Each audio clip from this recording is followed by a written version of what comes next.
president, en Lluís Colomés i en Joan Navalls, que ja coneixeu d'algunes altres intervencions que ha fet a la pròpia Fundació. Des de la Comissió de Cultura, ja fa l'any 24, vam iniciar un cicle començant a parlar del que havia esdevingut la Guerra Civil a la nostra ciutat. Vam comptar amb la col·laboració de Manuel Gimeno i del propi Lluís Colomés. L'any 25 vam continuar aquest cicle, que parlava de les conseqüències de la Guerra Civil, en el qual van participar el propi Lluís Colomés, l'Àxel Baiget, que ens va parlar d'aventura i gasol, el Joan Navalls, que va parlar dels deportats reusencs dels camps nazis, l'Elisenda Cristià i la Montserrat Flores, que van parlar des de la seva visió de la memòria històrica dels arxius, i en Jaume Massó, que va parlar sobre la salvaguarda del patrimoni històric durant la guerra. I enguany iniciem aquesta tercera edició, aquest tercer cicle, en el qual es torna a col·laborar, com veieu, amb Joan Navalls, que inaugurarà aquest cicle, parlant de l'estiu del 36, l'esclat de la guerra i la revolució a Reus. El 26 de maig tindrem una altra vegada l'Àxel Baiget, que aquesta vegada ens parlarà de la lluita per l'utopia, els primers mesos de la guerra als pobles del camp. El 2 de juny, sempre a les 7 de la tarda, Lluís Colomés parlarà com la guerra civil va arribar a tots els racons de Catalunya i, en aquest cas, el cas de la Terreta. I el 16 de juny acabarem amb la darrera xerrada, que ens farà Andreu Dalmau, sobre les brigades internacionals a Cambrils, amb el títol Llums i ombres de la solidaritat internacional a les nostres lletres. Bé, anem a iniciar el nou cicle i passo la paraula al president Lluís Colomés. Gràcies, Xavier. Bona tarda. Em toca presentar el Xavier Navalls, que no crec que calgui presentar el massa, perquè de sobre és conegut.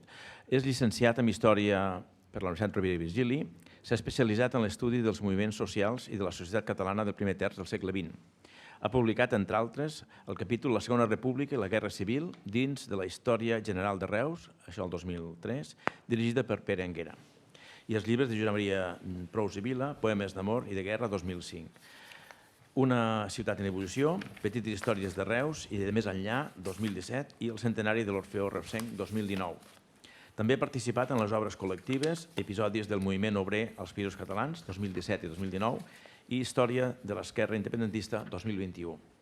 Així mateix, ha comissariat diverses exposicions, com ara Reus, motor econòmic del sud de Catalunya, Reus 1970-2020, la transformació d'una ciutat. I ha participat en diferents projectes audiovisuals, com el documental Reus, Ciutat de Pedagogues, que va fer aquí a la Fundació, la va finançar, i els darrers anys ha coordinat el projecte de recerca històrica que té com a objectiu recuperar i dignificar la memòria dels reusencs deportats als camps de concentració nazis, que ens va explicar, com ha dit el Xavier Filella.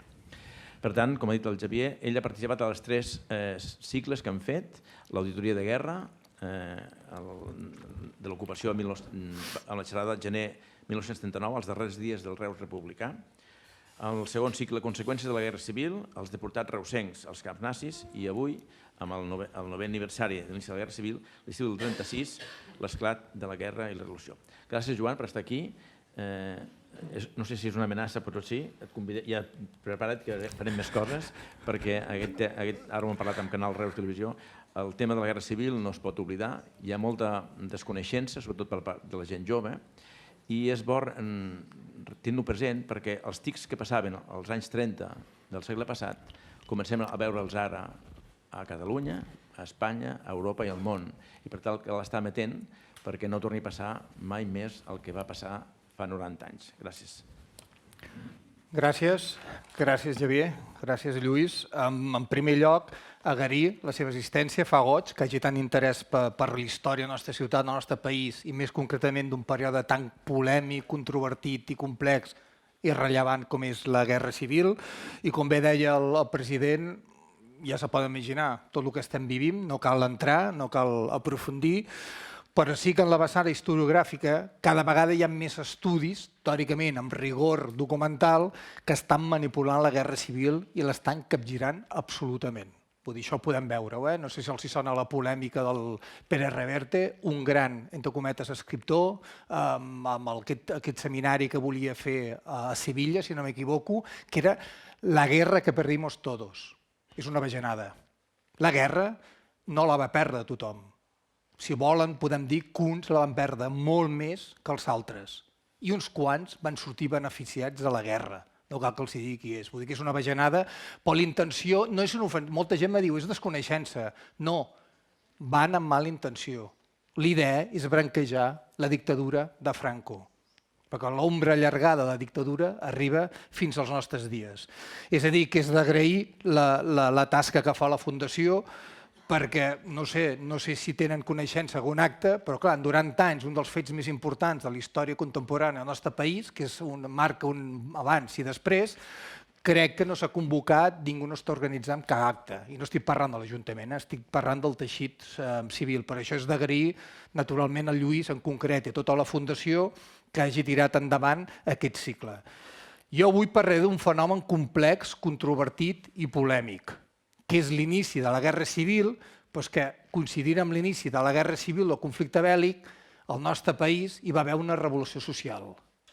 Una revolució social que podem dir que va tindre la seva importància, polítiques socials molt avançades, polítiques amb el referent a l'igualtat de gènere de les dones també molt avançat, amb el tema d'ensenyament superavançat, amb el tema de sanitat, però que té molt mala premsa perquè va haver molta violència. Crema d'esglésies, parlaré, assassinat, etc. Però abans d'iniciar una reflexió, si se fixa en les grans revolucions que han hagut a nivell mundial, sempre hi ha hagut violència. No estic fent defensa, l'obligació que tenim els historiadors és, podem condemnar la violència, però clar, hem d'explicar l'origen d'aquesta violència. I el que els vull dir és que en qualsevol ruptura social, econòmica, cultural que hi ha a una societat, sempre es produeix aquesta violència. Naturalment tenim l'exemple de la Revolució Russa, la violència que va haver, la guerra que va haver amb milions de morts. També tenim l'exemple de la Revolució Francesa, el tema dels jacobins, també molt manipulat, vull dir que aquí podíem aprofundir. I mirin, sempre m'agrada treure un altre exemple que la gent no s'ho pensa, la Revolució Americana, que va coincidir amb la independència i el naixement dels Estats Units d'Amèrica.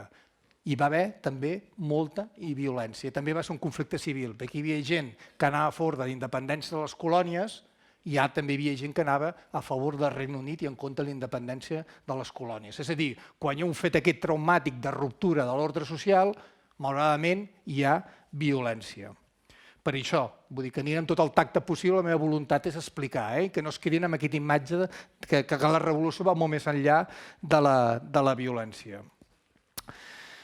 Tot i que molt sovint s'oblida, a Catalunya la Guerra Civil va començar amb un triomf rotund de les forces republicanes i esquerranes, en especial dels anarcosindicalistes, dels anarquistes, també que sembla que sigui l'infant terrible de la història del nostre país.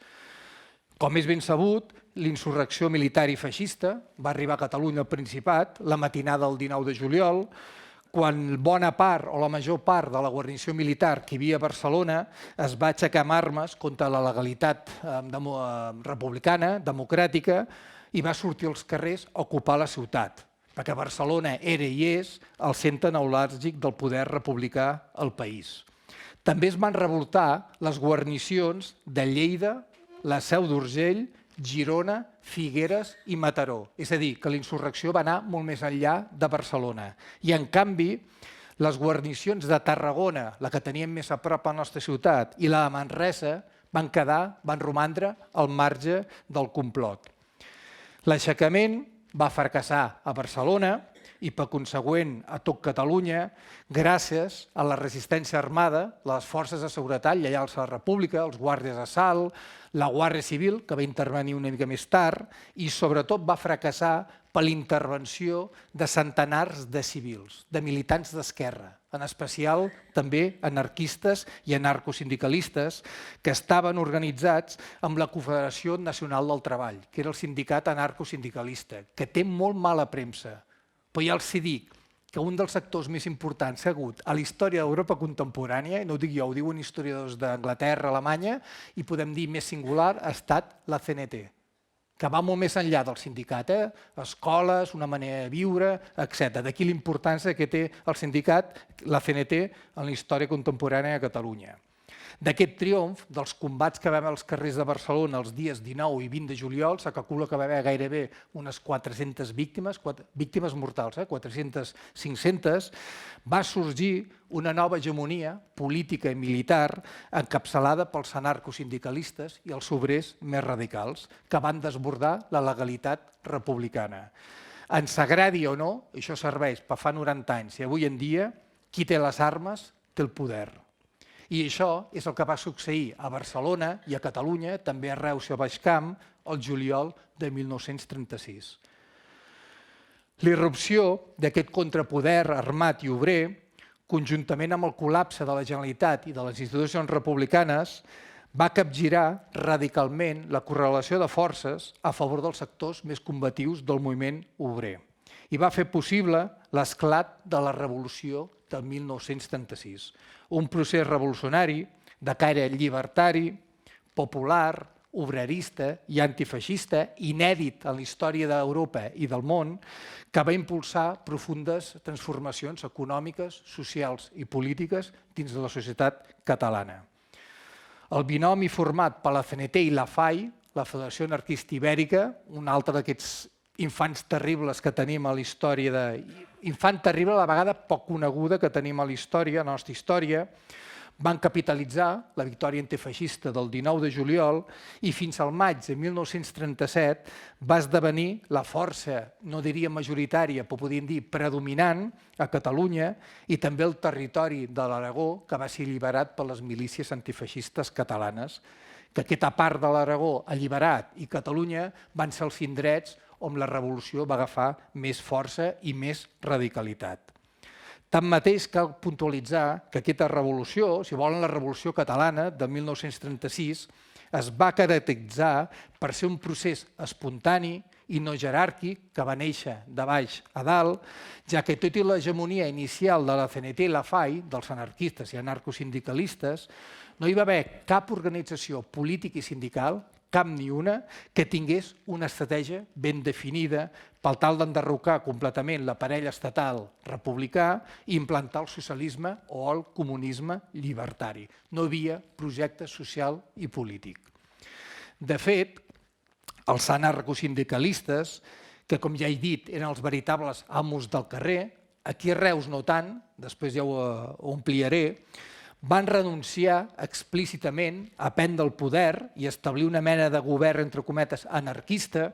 Algunes veus parlen que van renunciar a implantar una dictadura anarquista i van optar per constituir un nou òrgan de govern, Front Populista, que agrupava la majoria de partits i sindicats d'esquerres del país, que és el Comitè Central de Milícies Antifeixistes. Aquí tenen una fotografia, és el pati de tarongers de la Generalitat de Catalunya, al Palau, i si se fixen tenim el Lluís Companys. Aquest personatge tan alt que veuen és el Josep Tarradellas, que va tindre un paper molt important durant aquesta època i durant la guerra.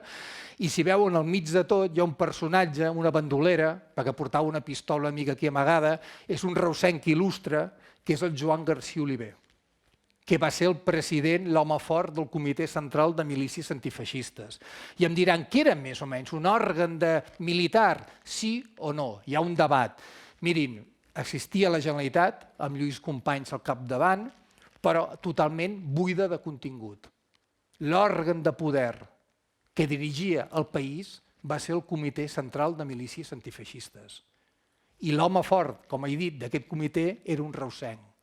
De facto, el Comitè Central de Milícies Antifeixistes va actuar de govern a Catalunya i el president, entre cometes, d'aquest govern va ser Joan Garcia Oliver. I ja sé que això és polèmic, però també, si volen, anem una mica més enllà. El moment històric, a l'època contemporània, que Catalunya ha tingut majors quotes d'autogovern, gairebé una independència de facto, saben quan va ser? L'estiu de 1936. Des del Comitè Central de Milícies Antifeixistes hi havia un exèrcit català, es controlaven les fronteres, es va establir una política monetària i es tenia relacions internacionals. Ja sé que el que dic no és gaire, no políticament correcte, no és gaire, per molta gent no és gaire còmode, però ja veuen, el gran infant terrible, la història contemporània del nostre país, l'anarquisme va fer és una contradicció, també va fer que Catalunya tingués les majors quotes de govern. Un cop creat el Comitè Central de Milícies Antifeixistes, al llarg i ample del país es van constituir prop de 800 comitès antifeixistes locals i comarcals. És a dir, es va crear un òrgan més o menys centralitzat a Barcelona i després a cada poble, municipi, ciutat i també a cada comarca es va implantar un altre òrgan de govern revolucionari. I permeteu-me obrir un breu parèntesis per recalcar una altra d'aquestes contradiccions, que a l'estiu de 1936, coincidint amb la Revolució, i per primer cop a la història, es va aplicar a Catalunya el projecte de divisió territorial que s'havia dissenyat l'any 1933 per aquest grup d'experts i especialistes, geògrafs, etc., dirigit per Pau Vila. Uns que van participar en aquest organisme va ser el Josep Iglesias, geògraf de la nostra ciutat. D'aquesta manera, amb el mapa polític de la Catalunya revolucionària, Reus va esdevenir, sobre el paper i també per llei, la capital de la quarta regió, la qual englobava, aquí tenen una imatge, englobava les comarques del Baix Camp, de la Conca de Barberà, el Priorat i la Ribera d'Ebre, i més o menys englobava una població total de 120.000 habitants. Reus va ser capital durant l'estiu de 1936. Amb la configuració d'aquest poder revolucionari molt fragmentat, això és important, no estava molt cohesionat, en una gran jerarquia, com la principal inspiració era llibertària i els anarquistes sobre el paper i també teòricament no creuen el poder, hi havia bastanta, no desorganització, pot ser més aviat descoordinació. I no hi havia un poder central que anés de dalt a baix.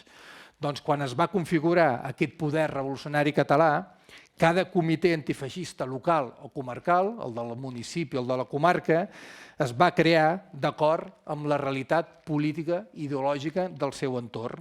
Així, hi va haver territoris, com ara Barcelona i la seva àrea d'influència, o les Terres de Ponent, on la força majoritària predominant eren els anarcosindicalistes i els nuclis obreristes més radicals, i altres territoris on les organitzacions més moderades, més ponderades, les que propugnaven el restabliment de les institucions republicanes, és a dir, que es frenés la revolució i tornés a la Generalitat, van tenir major pes. I aquest fou el cas, per exemple, de Tortosa, Sabadell i la nostra ciutat, de Reus. Es pot afirmar, doncs, que a l'estiu de 1936 el poder real, efectiu, a Catalunya, es va exercir des d'aquest comitè central de milícies antifeixistes i des dels comitès antifeixistes locals, però sobretot des del carrer. El poder estava al carrer, i això amb tot el que representa, per bé i per mal. Malgrat que també és un fet que ha passat força desapercebut, a Reus també hi va haver una petita temptativa insurreccional que no va acabar de reeixir. Si bé la ciutat té un objectiu molt secundari amb els plans dels colpistes, ja que només allotjava una petita tropa d'intendència als antics quarters, aquí tenen una imatge, on som ara, de fet on ens trobem ara mateix, diversos elements de dreta i d'extrema dreta, amb la complexitat de bona part del destacament de la Guàrdia Civil de la ciutat, van ordir, van planificar un petit complot per alçar-se amb armes, neutralitzar les autoritats republicanes i les esquerres més combatives i controlar la població. Gràcies al testimoni d'un religiós, Juan Blasco, recollit amb el llibre Estampes de mi cautiverio, va ser capturat i va patir presó i ell va fer com unes memòries, dues edicions molt interessants. Sabem que la temptativa insurreccional a Reus va comptar principalment amb la cooperació de Requeté, que era el braç militar del partit carlí, que podem dir que és l'extrema dreta originària més pròpia de Catalunya, i d'un grapat de militants d'extrema dreta que els dies 18 i 19 de juliol es van concentrar al quarter de la Guàrdia Civil, que estava situat a l'avinguda del 14 d'abril, actualment és el carrer Batan, esperant l'ordre per actuar i ocupar la ciutat. I en canvi, tot fa pensar que la participació de la Falange, el partit feixista, que era molt minoritari a Catalunya, en el complot, aquí estic centrant-me aquí a Reus, fou molt testimonial. Com ho demostra el fet que el seu principal dirigent a la demarcació, a la ciutat de demarcació, que era el reusenc José María Fontana Terrats, un personatge interessant, d'aquests en majúscula, desconeixia la data exacta, segons la seva testimoni, desconeixia la data exacta de l'aixecament i es trobava de vacances a Prades. Tot i que si es llegeixen els diferents llibres del Fontana Tarrats, jo crec que dona testimonis una mica contradictoris. Tot i així, també hi va haver militants falangistes de Reus, com ara Francisca Magdalena de la Hoz, no sé si els sona, hi ha alguns sectors polítics a Reus que l'estan reivindicant, que aquesta persona, militant de la Falange, es va implicar a fons en la conspiració contra la democràcia i contra la república. Fou assassinada durant l'onada aquesta repressió que va haver, aquesta violència revolucionària. Gairebé totes les fonts i testimonis que disposem, les memòries de Xavier Amorós, les d'Alfons Martorell, que una militant anarquista, les del Juan Blasco, el religiós que abans els he esmentat, també amb el llibre Rojos en Tarragona i su província, d'un periodista franquista que es deia Luis Climent, i també amb la causa general franquista, que podem dir que és una versió punitiva dels orígens de la guerra, coincideixen a assenyalar el militant Fermín Cuervo, el carlí Alfons Navarro i el conservador Jaume Guiu com els caps visibles del moviment insurreccional a Reus. Al cap de pocs dies, tots tres foren víctimes de l'anomenada violència revolucionària. Finalment, arran de la derrota dels insurrectes a Barcelona i la inacció de la guarnició de Tarragona, em preguntaran què va passar a Tarragona, hi havia un nucli conspirador que volia sortir al carrer contra la democràcia i contra la república, pel cap, el coronel del regiment que hi havia a Tarragona, que era Àngel Martínez Peñalver, un militar d'ordre, conservador, catòlic, es va negar a declarar l'estat de guerra. Aquests militars que segueixen la disciplina i la legalitat d'aquells moments. Doncs bé, la derrota dels insurrectes a Barcelona i sobretot l'inacció de la guarnició de Tarragona, arran d'aquests fets, no es va produir cap intent, cap conat de rebel·lió a la ciutat. Segons el testimoni d'un jove militant carlí, Requeté, que va prendre amb la conspiració, aquestes són les seves paraules textuals. En Reus, la Guardia Civil nos hizo traición. Con sus 10 o 12 números, realment el destacament de la Guàrdia Civil a la ciutat comptava amb una trentena d'homes. Pensin que llavors Reus tenia uns 26.000, 27.000 habitants, aproximadament. Doncs con sus 10 o 12 números, que realment eren més, con Navarro, Guiu y nosotros los requetés, la ciudad era nuestra. La Guardia Civil había de dar la orden de movilizarnos en el momento oportuno, pero todavía la esperamos. Empezó por aconsejar prudencia, que no nos moviéramos, que todo se arreglaría y, sobre todo, prudencia, mucha prudencia. I aquest testimoni afegeix que els militants carlins que van participar en el complot eren poco menos de 80 los suficientes para dominar a todo el rebaño comunista de Reus y a la chusma de cobardes que no se atreven a hacer otra cosa que recomendar prudencia. És a dir, que quan es parla de la violència que es va viure, ara en parlaré de violència de Reus, tinguin en compte que hi va haver un conat d'insurrecció a la ciutat. Que ho tinguin present.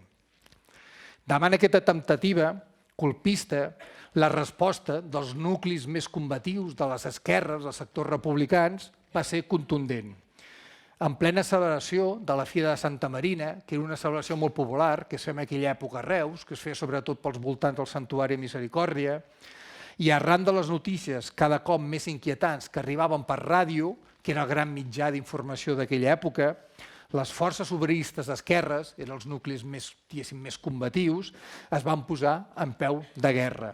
Els primers a actuar foren els militants de l'esquerra revolucionària, els comunistes del POUM, del Partit Obrer d'Unificació Marxista, també els de la CNT, que van assaltar 3 o 4 armeries que hi havia a la ciutat per proveir-se d'armes i de munició. Com va succeir a Barcelona, a Reus també es va començar a perfilar un contrapoder armat popular obrer, això sí, a petita escala. I al mateix temps, un cert neguit i nerviosisme es va escampar per la ciutat. Hi ha alguns testimonis que expliquen que sobretot el dia 18 de juliol i la nit del 18 de juliol feia molta calor, aquell estiu va fer molta calor, molta gent estava a les voravies, sortia amb la cadira fora al carrer, es xerrava, s'escoltava a la ràdio, esperant que arribessin més notícies de l'aixecament que s'estava produint en diferents territoris. Pensen que el primer indret on es va produir l'aixecament va ser el 17 de juliol al nord d'Àfrica, que aleshores era un protectorat de l'estat espanyol. És a dir, que la ràdio ja anava anunciant que hi havia hagut una insurrecció militar i que aquesta anava avançant. L'esclat definitiu va tenir lloc el dilluns 20 de juliol, quan es va escampar el rumor que una columna de revoltats insurrectes es dirigia a la ciutat provinent de l'Aragó. Es va declarar una vaga general, que es va allargar gairebé una setmana, i els partits i els sindicats d'esquerra es van llançar al carrer.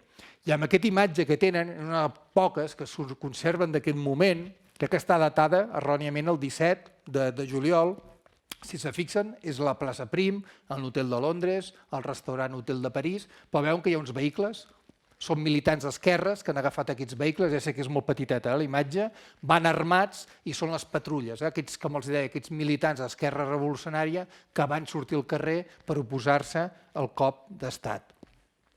Aquests militants més decidits, els més bregats o més arrauxats, si volen, es van apropiar d'un bon nombre d'automòbils que eren propietat de famílies benestants i van començar a assaltar els locals dels partits polítics dretans. Segons Alfons Martorell, la troballa a la seu del partit carlí, que estava, si no m'equivoco, al carrer Aleus, la seva seu, doncs la troballa a la seu del partit carlí d'una llista que contenia els noms, els cognoms i les adreces de molts militants d'esquerra, és a dir, els possibles objectius de repressió feixista si el cop d'estat hagués triomfat, s'hagués produït a Reus, va acabar d'encendre els ànims i es va desfermar una onada d'escorcoll als domicilis dels carlins i els monàrquics més coneguts d'aquella època, que bona part ja havien fugit de la ciutat. Pensin que Reus, aquella època, era una ciutat, si avui dia podem dir que és una ciutat petita mitjana, aquella època era una ciutat més petita i, entre cometes, com ens deia el Xavier Amorós, tothom es coneixia i tothom més o menys sabia l'afiliació política dels seus veïns, dels seus coneguts, etc. Amb aquests fets, que jo crec que plasma molt bé la fotografia que tenen a la pantalla, es va començar a imposar a Reus un nou ordre revolucionari. La mateixa nit del 20 de juliol, els partits i sindicats d'esquerres es van reunir a l'Ajuntament i van fer una petita reunió per debatre el futur del govern de la ciutat. Tot i que els anarquistes i anarcosindicalistes van defensar la creació d'una assemblea popular i l'establiment d'una democràcia directa, d'acord amb el seu projecte, el seu diari polític, finalment es va decidir constituir una junta revolucionària, ja veu el concepte, junta revolucionària com a màxim òrgan de la ciutat, presidida per Josep Borràs Massaguer, militant d'Esquerra Republicana, és el que tenen a la seva esquerra, que el Xavier Amorós sempre m'explicava que quan l'alcalde, el Josep Borràs, s'assabentava que hi havia hagut un assassinat arreu, es desmaiava. És a dir, era una persona que havia estat escollida a les eleccions, una persona d'ordre, moderada, però ja era el president de la Junta Revolucionària, perquè entenguin el clima polític i social d'aquells moments. I què més hi havia que en una Junta? Hi havia el PSOE, el Partit Socialista, el PUM, el Partit Obrer d'Unificació Marxista, el Partit Comunista de Catalunya, hi havia dues branques comunistes, una que obeïa a Moscou i era d'obediència estalinista i una que es coneix com a comunisme dissident, que era anti-estalinista. La CNT, els anarquistes, i la Federació Obrera Local, que era com un agrupament d'àmbit local de sindicats. Al cap de pocs dies, però, d'acord amb el que succeïa arreu del país, aquesta junta ja fou substituïda per un comitè antifeixista format per dos membres d'Esquerra Republicana, un del Partit Socialista, un de l'UGT, dos del PUM, dos del Partit Comunista, dos de la Federació Obrera Local, dos de la CNT FAI i dos de les Joventuts Socialistes Unificades. Veuen quina sopa de sigles.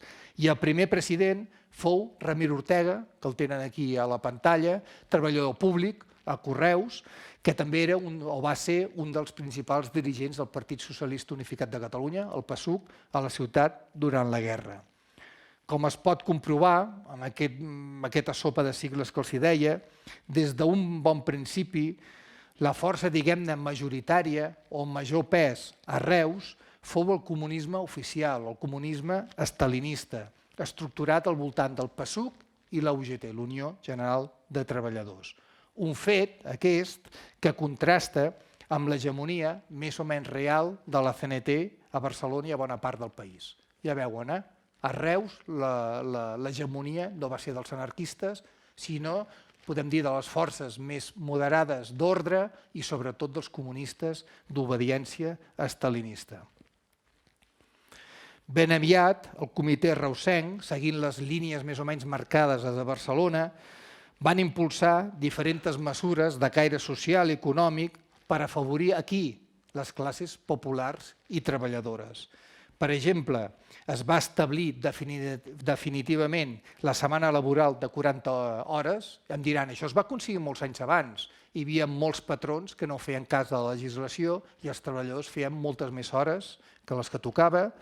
Van augmentar els salaris un 15% i aquesta, que és bastant significativa, van rebaixar un 25% tots els lloguers de més de 300 pessetes. Perquè com succeeix avui en dia, un dels problemes que hi havia durant els anys 30 a Catalunya a nivell de l'Estat era el de l'habitatge.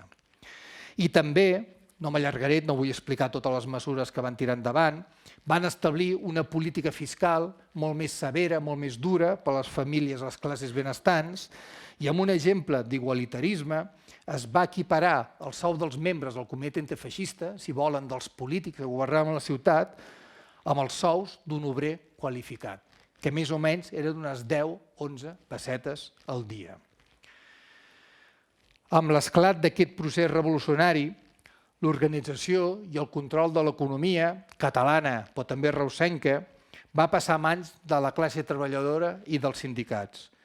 D'una forma espontània, perquè ja que ni la mateixa CNT, els anarquistes, ho havien planificat, els obrers i les obreres van passar a ocupar i a dirigir centenars d'indústries, de fàbriques i de tallers del Principat. S'ha calculat que entre el 70 i el 80% de les indústries de Catalunya van ser col·lectivitzades durant la Guerra Civil.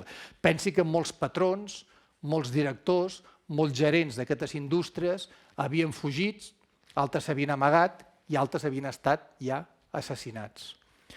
A Reus sabem que la farmàcia Vallverdú i la fàbrica d'olis i sabons Bertran foren dirigides per un comitè de treballadors sota la protecció del comitè antifeixista, que els establiments de perruqueria i barberia, els de transport, metal·lúrgia i de fusteria van ser socialitzats conjuntament per la CNT i la UGT, que l'empresa d'olis Gasull, la de vins i vermuts i Zaguirre o la confiteria Pedreny van ser col·lectivitzades, que el popular Val Solsis, que estava a la cantonada, a la plaça Prima amb el carrer Llobera, va ser ocupat i dirigit pels seus propis treballadors, pels cambrers, i que la fàbrica de farines i de pasta de sopa La Isabela, que estava al carrer de Castellvell, va ser municipalitzada. I aquí tenen, a la imatge, tenen algun dels segells que vegin. Hi ha el Val Solsis, com els deia, la central col·lectiva de fusters, ebenistes i carrossers, una fàbrica col·lectiva de serrar i fustes d'embalar, etc.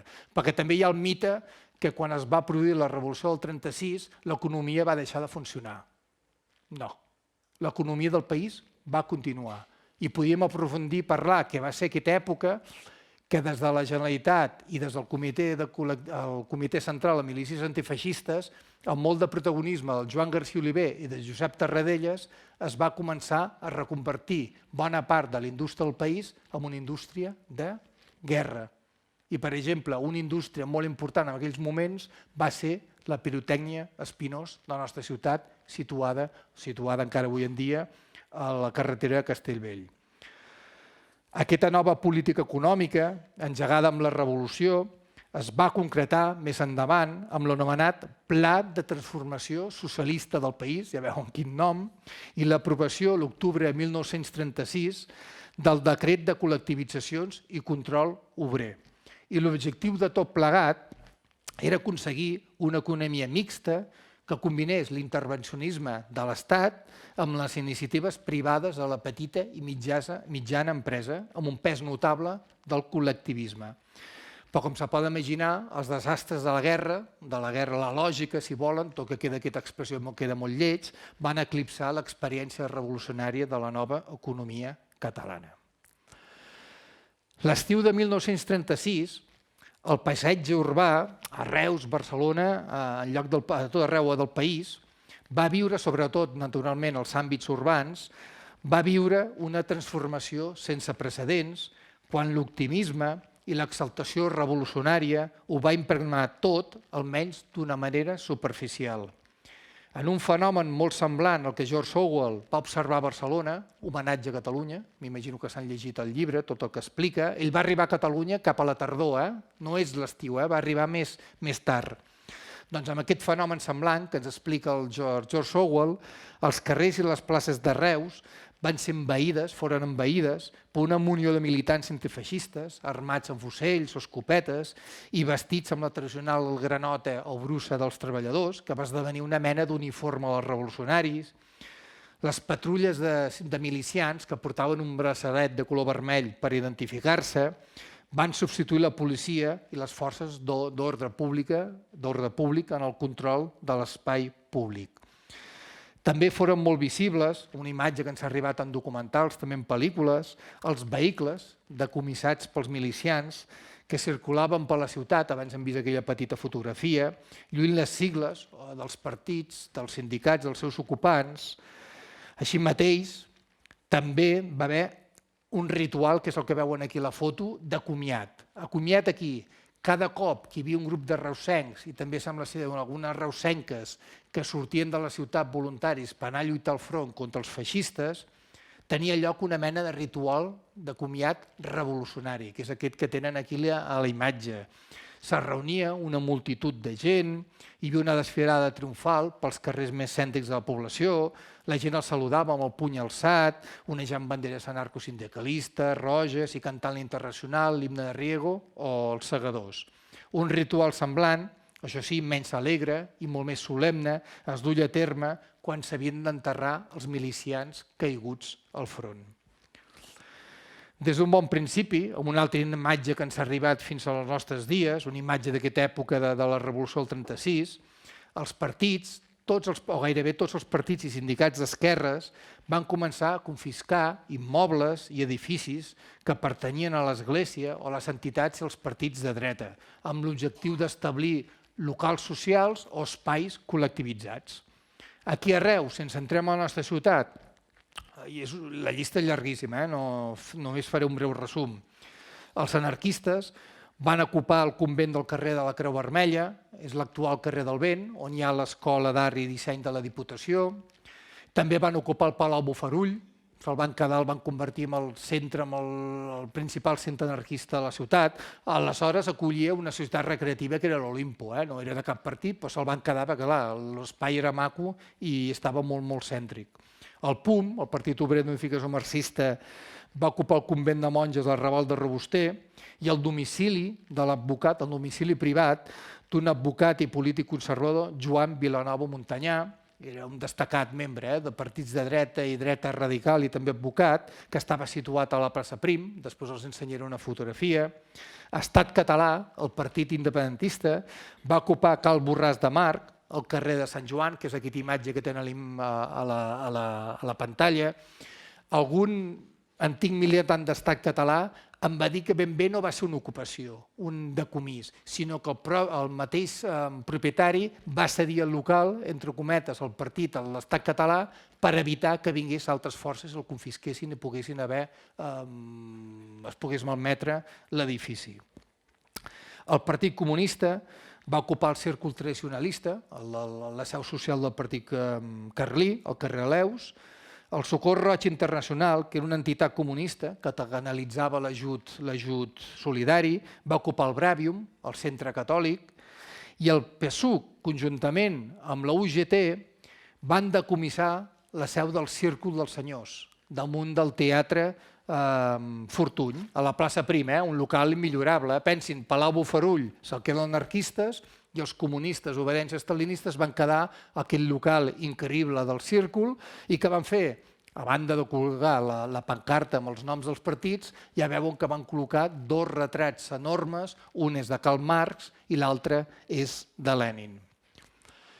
Com ja he apuntat, una de les imatges més emblemàtiques i cèlebres de l'estiu de 1936 i d'aquesta revolució van ser les columnes de milicians i milicianes antifeixistes, la majoria sense cap formació militar, però un gran fervor ideològic, que es dirigien cap al front d'Aragó a combatre els insurrectes. Aquí tenen una imatge, aquesta és la cantonada de la plaça Prima amb el carrer Sant Joan. És la seu del Partit Obrer d'Unificació Marxista, que és el domicili del Joan Vilanova, de l'advocat que els hi deia abans. I a sota hi ha el Bol d'Or, que era també aquell cafè que va tindre tant vida durant anys i anys a la nostra ciutat. Doncs ben aviat, les forces d'esquerres i antifeixistes reusenques es van afanyar a enviar petits grups, o grups més o menys mitjans de milicians, cap al front.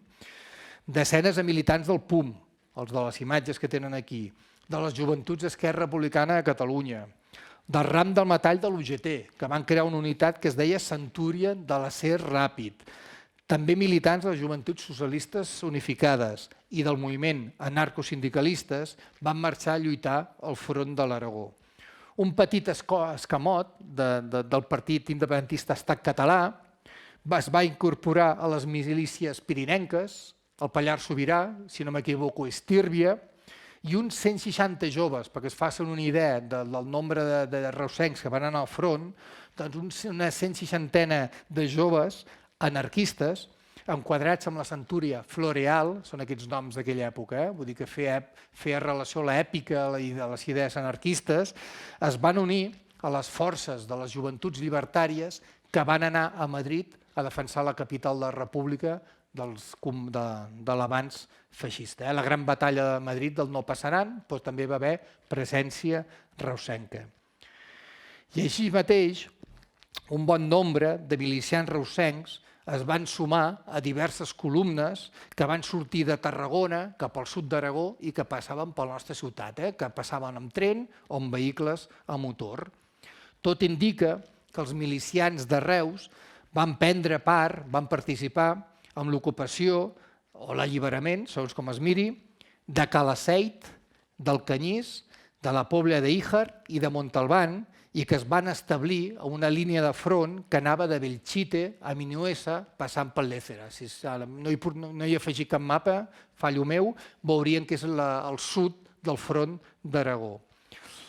La contribució bèl·lica de la ciutat, però, no es va limitar únicament als centenars de milicians que van anar a lluitar al front, sinó que també es va traduir, per exemple, en la instal·lació d'un hospital de campanya, el Canyís, que tenia 100 llits, diverses ambulàncies i una unitat de cirurgia, i també amb un gran magatzem logístic que conjuntament els comitès antifeixistes de Reus i de Tarragona van instal·lar a la Pobla d'Íjar, a uns 120 quilòmetres de la nostra ciutat i de les comarques del Camp, per tal de proveir aliments, de roba i de munició als milicians d'ambdues poblacions que lluitaven en aquesta secció del front d'Aragó.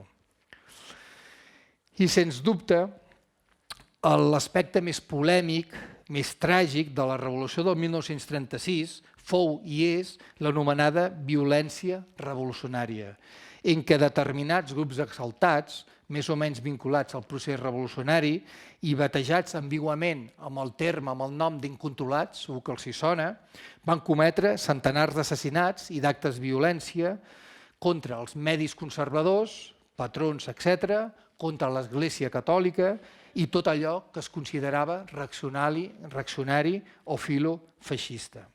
En els darrers temps, com deia a la introducció, han aparegut moltes veus que amb poc o gent rigor documental històric han exagerat els crims comesos a la rereguarda republicana i al mateix temps han ocultat o han rebaixat l'abast real i la crueltat de la violència protagonitzada pels insurrectes. Breu parèntesis, els últims estudis científics, acadèmics, amb proves, els més recents, calculen que la repressió franquista va causar 140.000 víctimes mortals i que la repressió revolucionària, entre cometes, o republicana, entre cometes, va causar gairebé 50.000, que es facin més o menys una idea dels barems.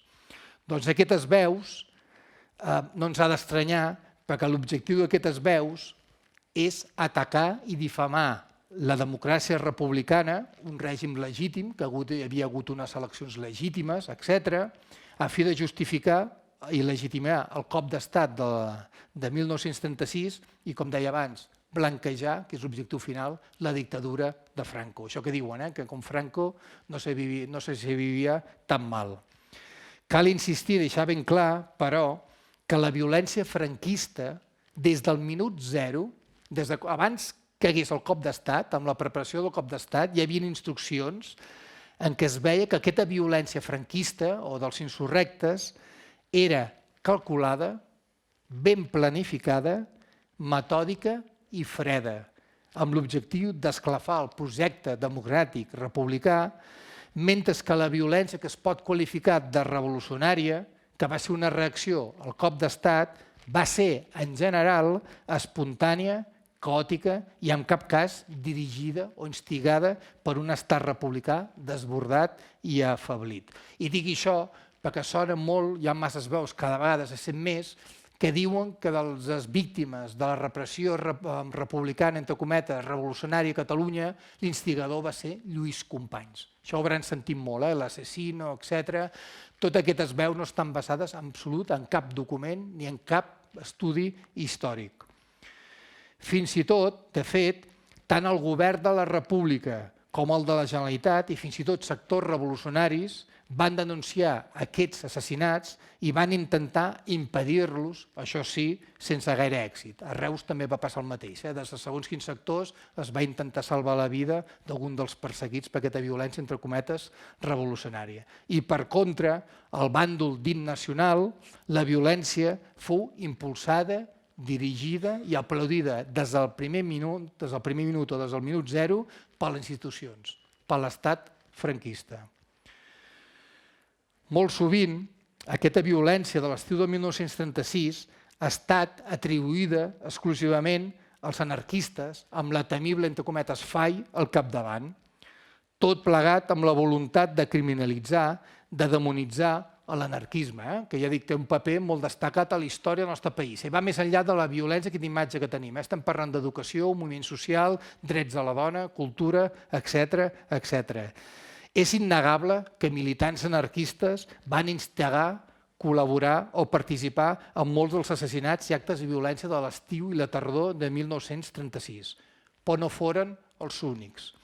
Com han afirmat i defensen alguns dels historiadors més solvents del nostre país, Pere Pagès o el difunt Josep Termes, militants de gairebé tots els partits i sindicats de totes les ideologies que conformaven el bàndol antifeixista, comunistes, llibertaris, republicans d'esquerra, socialistes i nacionalistes catalans, van prendre part, en major o menor mesura, en els assassinats, els saquejos o la destrucció del patrimoni religiós.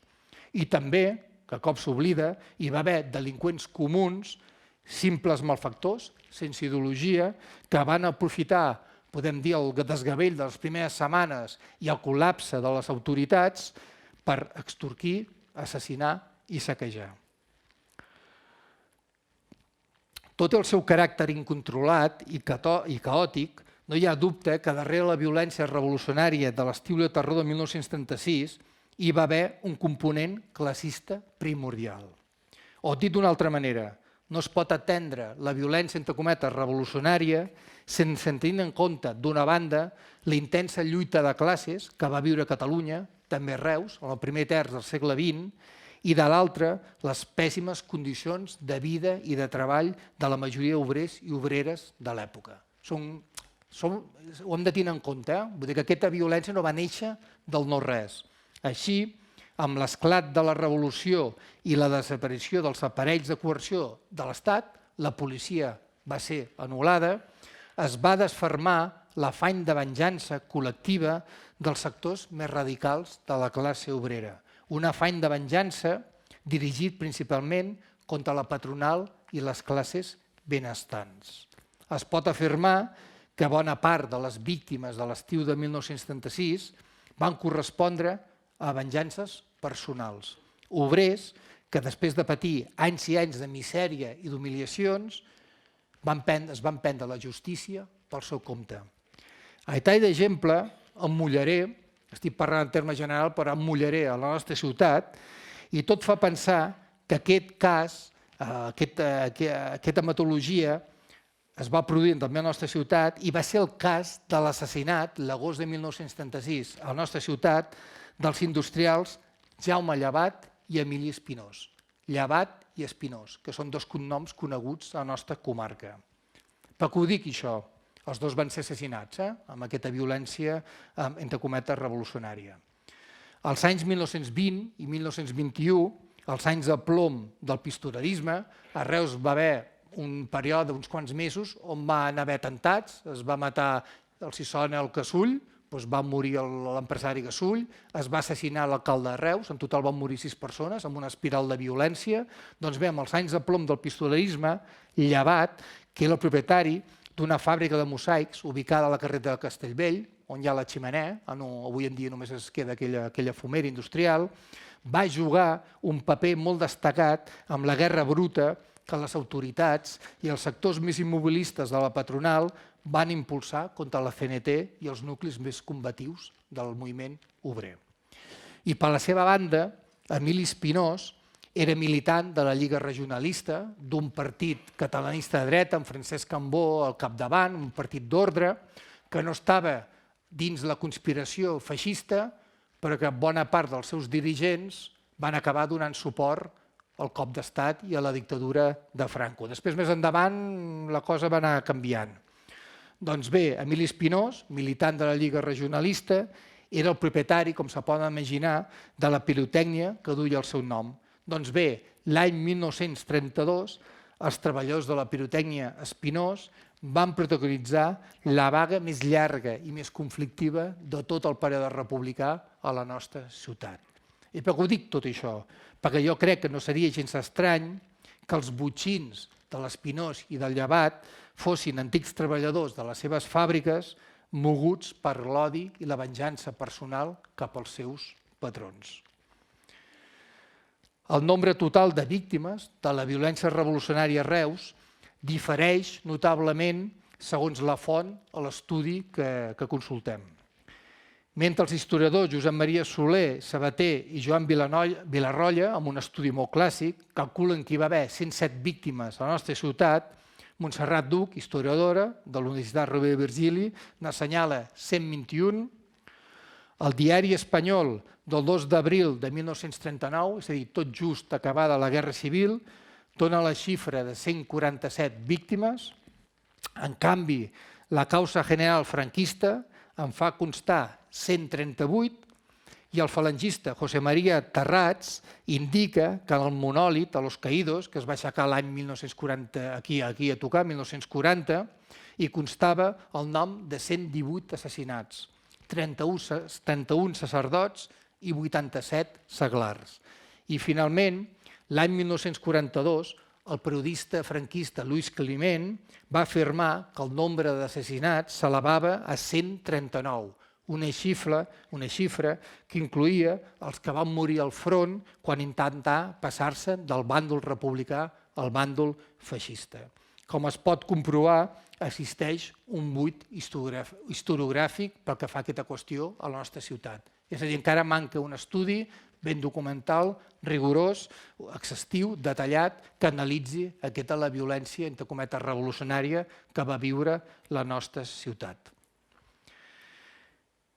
Com va succeir arreu del país, a Reus, una ciutat amb fama de menjacapellans i una tradició anticlerical que venia de lluny, que això s'ha de tindre molt en compte, un dels objectius preferents de la violència revolucionària fou l'Església com a institució, amb la destrucció de símbols i objectes religiosos, com ara la creu de terme que s'aixecava a la plaça de la Sang, l'incendi d'esglésies i convents, l'imatge que tenen a la pantalla és del Santuari de Misericòrdia, i també l'assassinat aproximadament d'una trentena de capellans, alguns a plena llum del dia.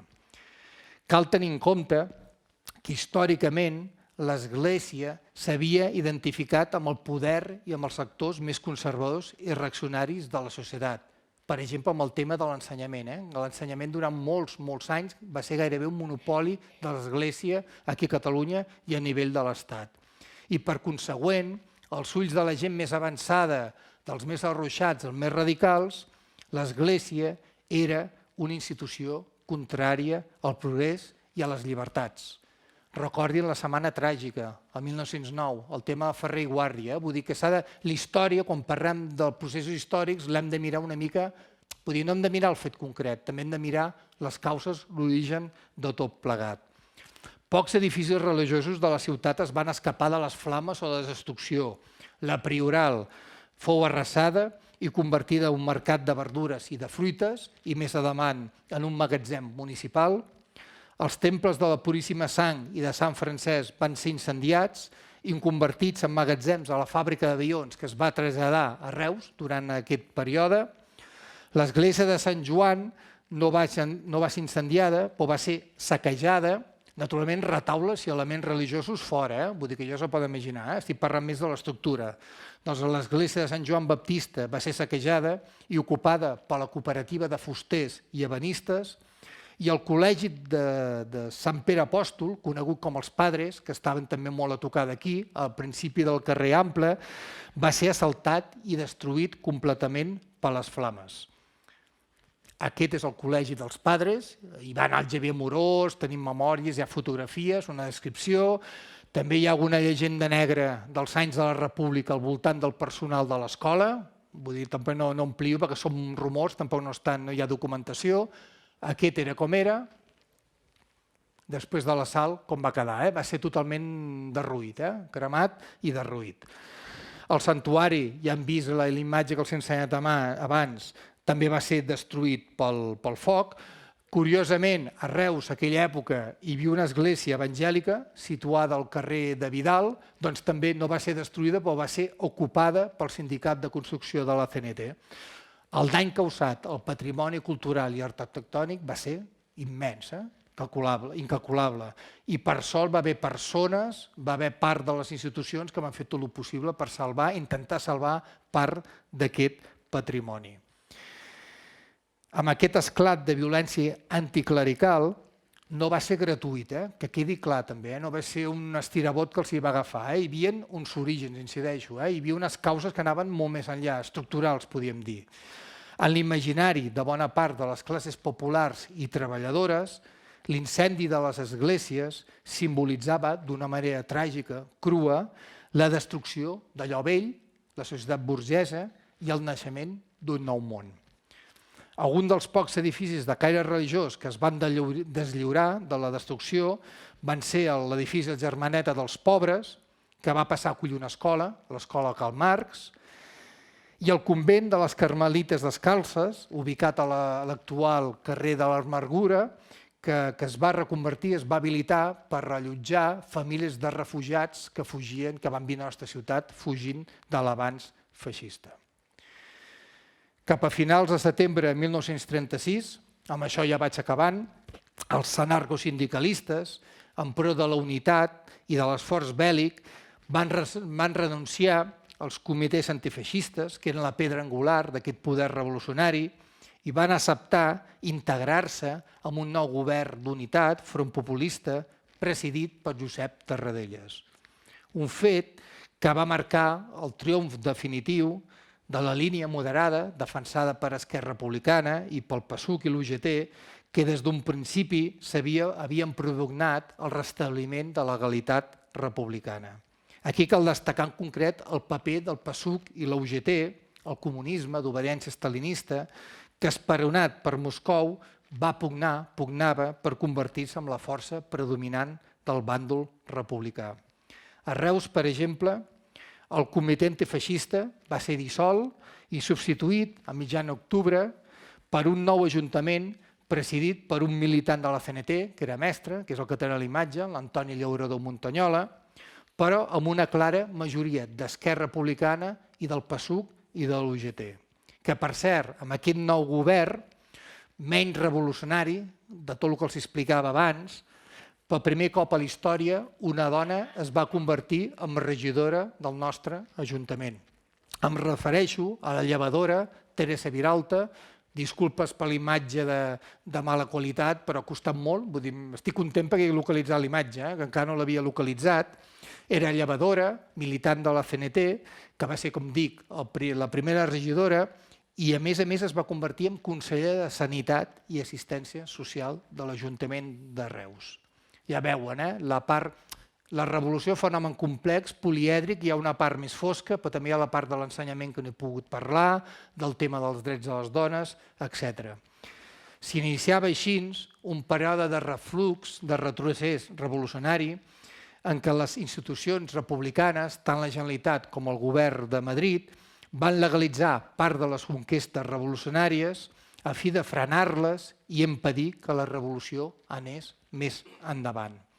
A partir d'aquest moment, l'unitat d'acció més o menys real del bloc republicà antifeixista es va començar a trencar de manera traumàtica amb un lent procés que, com és sabut, va culminar amb els fets de maig de 1937.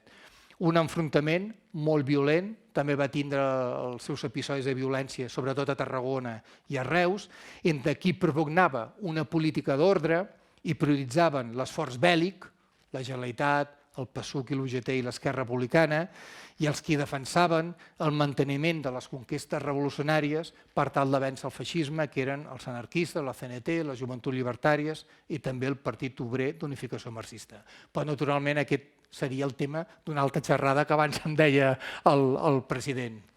Doncs fins aquí. Gràcies per haver-me escoltat i si tenen alguna reflexió o alguna pregunta, jo els puc ajudar.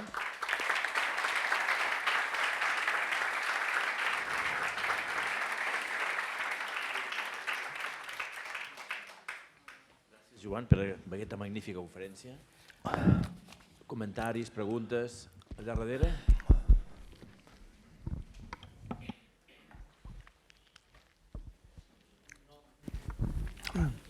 El fet aquest... Ho sentiu? Sí. Els fets aquests revolucionaris de la Guerra Civil, en qüestió precisament contra l'Església, recorden una cosa que va passar 101 anys abans aquí a Reus mateix amb l'atac contra els convents de Sant Francesc i Sant Joan. O sigui, per tant, hi ha un precedent, diguem-ne, d'aquesta idea que tenien la gent d'esquerres de la posició d'aquesta gent de l'Església, no? Sí, com ha dit el Jaume, el primer esclat anticlerical i fins i tot antireligiós, que són coses diferents, anar contra la institució i contra la fe, vull dir, són coses diferents. El primer esclat anticlerical, jo diria, majoritàriament, i fins i tot una mica d'antireligiós, de la història contemporània del nostre país, no va succeir a Barcelona, com s'omplen la boca molts historiadors, va succeir a Reus el juliol del 1835, amb la crema de diferents convents i l'assassinat, ho estic dient de memòria, d'una trentena de capellans. Esclat, en un context de guerra civil, les guerres carlistes, amb crisi econòmica, etc. Però ja veuen com l'anticlericalisme, hi ha un article del Pere Anguera molt bo que ho explica, hi ha un fil històric que ho explica. I no s'oblidin també del tema de la Setmana Tràgica. Setmana Tràgica, instigat una revolta i el cap de turc de la revolta és un mestre que es deia Ferrer i Guàrdia. Un mestre que havia fet l'escola moderna, que no tenia res de perillós, de subversiu, sinó era un model igualitari d'ensenyament. Molt revolucionari, molt avançat per l'època. Una persona que va ser fusellada. Clar, no oblidem que la gent té memòria. I hi ha memòria oral, i les coses van passant d'una família a l'altra. No és justificar, és explicar, insisteixo, no es pot parlar d'un component violent que crida molt l'atenció, assassí, Lluís Companys és el culpable, García Oliver, com diu molta gent, un sanguinari, sinó s'ha de posar les coses en un context. I jo molt bé, gràcies Jaume, que és això, a Reus és claríssim d'una ciutat anticlerical. que per cert, això s'havia de recuperar i potser que un dia li plantejo al Lluís de fer una xerrada per explicar amb documents, amb documents explicar tot el que va succeir en aquesta època fins a arribar a la Guerra Civil, que és el gran esclat. Dos preguntes. Una, no m'ha quedat clar quan va començar la violència aquí, el 19, el 20, 21? Això. L'esclat definitiu és el 20. El 20, o sigui, el 19 la gent estava a la fira encara. Sí, se rebien notícies. Pensin que a Barcelona, és apassionant el que va passar a Barcelona. Jo crec que el 19 de juliol seria una diada que s'havia d'estudiar a nivell... La Generalitat, naturalment, no crec que tingui capacitat d'impulsar res ara mateix, però per estudiar o per explicar, com a fet històric, estic dient, perquè pensin que és... Fins i tot gent que he conegut era anglès, em va dir és estrany que no li dediqueu una pel·lícula als fets del juliol del 36 a Barcelona. Per l'èpica, per tot el que va significar. Pensin que és un cop d'estat organitzat i els primers que planten cara són treballadors i treballadores. Vull dir que és que s'havia d'explicar el que comporta. Hi ha un combat que dura tot el dia, Déu-n'hi-do, hi ha algun llibre, si a algú li interessa li puc passar la bibliografia, molt interessant, està bastant estudiat, i un dels capitostos de l'aixecament era el general Godet, que estava a Mallorca, i ell estava a Mallorca, més o menys l'aixecament va tirar endavant, i es va traslladar amb hidroavió a Barcelona per posar-se al capdavant de l'aixecament quan ja més o menys estava esclafat. Naturalment no va tindre cap possibilitat, és fet presoner, Godet, i sembla que ser pel Lluís Companys, o algun de l'entorn de Lluís Companys, no m'estrella Josep Tarradellas, vull dir que era una persona molt hàbil en aquella època, va fer un discurs a la ràdio, el van obligar naturalment, vull dir, el van acabar fusellant, però clar, es va aixecar contra la legalitat republicana democràtica i segons la llei, crim, etc., tot això, el van afusellar i el van obligar, el van forçar a fer un discurs en què demanava a les tropes que es rendissin o no s'aixequessin. Naturalment això es va radiar per la ràdio i havia d'arribar a finals del dia 19 aquí a Reus, s'havia d'escampar les veus i a partir del dia 20 comença l'escala revolucionari. I com deia, caòtic no tampoc és per justificar, però pensin que la primera víctima de la violència entre cometes revolucionària va ser, això també m'ho explicava el Xavier Morós, va ser una minyona sorda que estava a una finestra aixecant la persiana i uns milicians que anaven en vehicle, com hem vist aquella fotografia, li deien baixa, perquè hi havia rumor que hi havia gent de dretes, els pacos, que disparaven des de les esglésies, dels edificis contra els revolucionaris. No, aquesta senyora sorda no va entendre les ordres, van disparar i la van assassinar. Una altra cosa, dels dos vaixells que havien a Tarragona, presó, que el Blasco va estar tancat a un d'ells, un era el Segre... I l'altre no me'n recordo del nom, sincerament. No me'n recordo. I molta gent d'aquí va anar amb aquests... Sí, en aquella època hi havia l'ús, no només durant la guerra anterior, que com les presons estaven saturades, s'utilitzava vaixells ancorats al port de Barcelona. A Barcelona hi havia l'Uruguai, crec, si no m'equivoco, i a Tarragona, a mi em sona el Segre, on es tancaven els presoners. Però pensin que també els he anomenat que aquí va haver dos capitostos, o dos dels capitostos, l'Alfons Navarro i el Fermín Cuervo, van ser capturats pels revolucionaris, van ser tancats a la presó de Reus, que estava situada on està a la carretera de Montblanc, si ho dic bé, on està ara el centre social al Roser. I sap què va passar? Saben què va passar? Van anar uns incontrolats, els van treure sense permís i sense res i els van executar allà mateix. A veure com funcionava aquest desordre del desgavell del primer moment. Una pregunta. Tinc entès que Joan Garcia Oliver va tenir un paper destacat a Barcelona durant el 19 de juliol.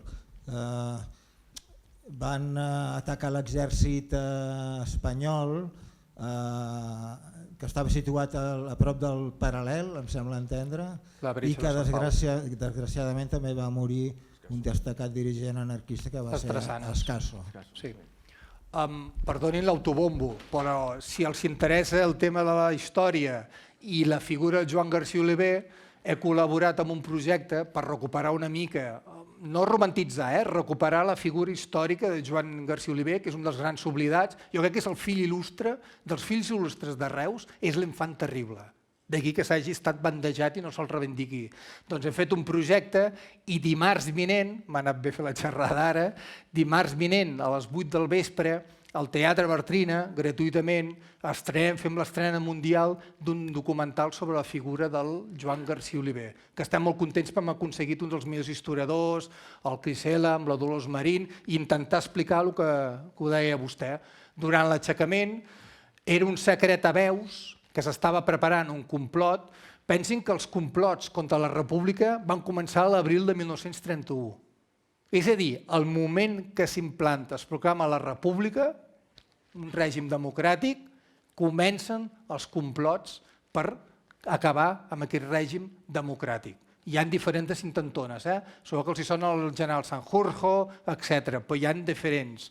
I a principis de 1936, quan hi ha unes eleccions i en lloc de guanyar les dretes, guanyen les esquerres, hi ha les primeres reunions i els primers moviments per fer aquest cop d'estat. I, naturalment, era un rumor a veus, em diran, per què no va actuar el govern de la República? Aquí entraríem en un debat bastant complicat entre el caràcter de les persones, Joan Garcia Oliver, com bon personatge de Reus, una mica arrauxat, de tirar cap endavant, i què van fer els anarquistes? Van preparar una estructura per parar el cop d'estat. I, per exemple, durant molts dies hi havia obrers que estaven vigilant les casernes militars. Estaven dia i nit vigilant les casernes i al moment que van sortir al carrer, Joan Garcia Oliver havia ordenat, imaginen, com un efecte de guerra psicològica, com ho tenien tot pensat, que les diferents fàbriques de Barcelona, que n'hi havia moltes, a Poblenou, per exemple, on vivien ells vivien allà, aquella barriada, havia de ser increïble, sonessin les sirenes de la fàbrica. I em diran, quina tonteria? Doncs clar, pensin durant 4 o 5 hores sentir les sirenes cridant a la gent al sortir al carrer. I ja teníem preparat més o menys un pla, hi havia part de les forces de seguretat, com els guàrdies d'assalt, la policia republicana, que també van combatre els insurrectes, i a mig matí la Guàrdia Civil, que això també hi ha polèmic, perquè s'ha de mirar els tempos, bona part de la Guàrdia Civil es va col·locar de costat de la República. Hi ha una imatge que sembla ser que Lluís Companys estava... Escobar, vull dir, també interessant que els hi va passar aquests... Gent d'ordre, gent catòlica i gent de dretes es va quedar fidel a la República. I naturalment ho van pagar amb la vida. Vull dir, la vida... Hosti, és que Déu-n'hi-do, vull dir, per això, uns deien que lluitaven per Espanya, l'ordre... Sabeu clarament en aquests casos la contradicció. Hi ha una imatge molt il·lustrativa, crec que la comissaria d'ordre públic, on estaven més o menys planificant el contracop d'estat, hi havia Lluís Companys i van veure desfilar, ho estic dient de memòria, per Via Laietana, baixant per Via Laietana, 500-600 guàrdies civils a cavall, Déu-n'hi-do l'efecte. Imaginin, tots armats, era un moment d'esglai, que sembla ser que algun dels col·laboradors de Lluís Companys darrere anaven armats amb pistoles, dient a veure què passarà en aquest moment. Vull dir, havia de ser un moment de tensió. A Plaça Catalunya hi havia un dels combats més importants, clar, i anaven cap allà, i aquell moment sembla ser que amb el coronel Escobar els guàrdies civils van saludar Lluís Companys, és a dir, reconeixien l'autoritat de la Generalitat i es van afegir als combats contra els insurrectes. Però els animo, tant la figura del coronel Escobar, hi ha diferents llibres que parlen del que va passar a Barcelona el juliol del 36.